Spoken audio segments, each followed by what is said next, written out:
आजाद भारत का सबसे बड़ा घोटाला। मोदी ने चंदा लेकर उद्योगपतियों को धंधा दिया और जांच एजेंसियों ने डराया, बीजेपी ने चंदा पाया। मोदी की वजह से आज देश की जनता शर्मिंदा है। और हो भी क्यों ना, आजाद भारत का सबसे बड़ा स्कैम जो सामने आया है, जी हां, इलेक्टोरल बॉन्ड स्कैम।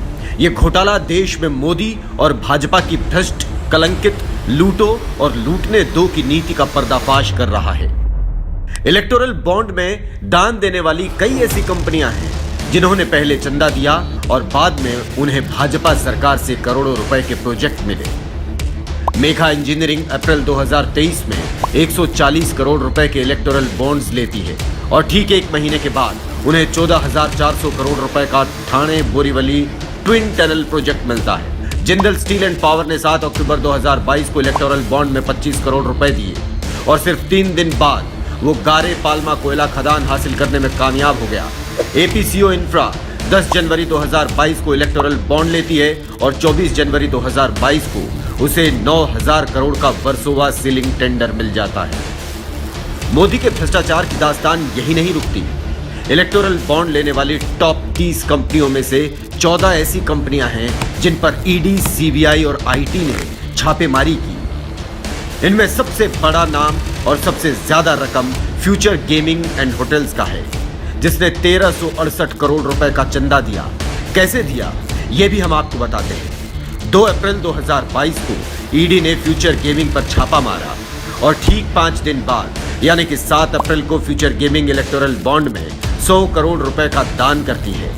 दूसरी बार इस कंपनी पर अक्टूबर 2023 में आईटी की रेड होती है और इसी महीने 65 करोड़ रुपए का दान ये कंपनी इलेक्टोरल बॉन्ड के रूप में करती है।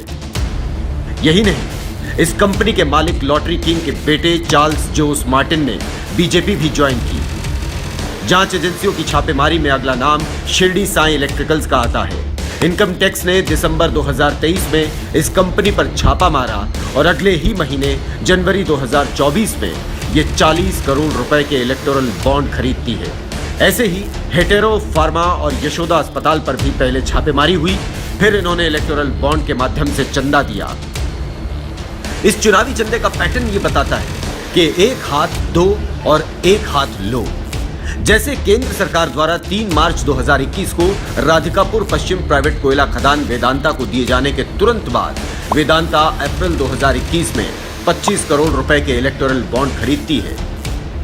इसमें कई ऐसी संदिग्ध कंपनियां भी हैं जिन्होंने अपनी कुल पूंजी से अधिक बीजेपी को चंदा दिया।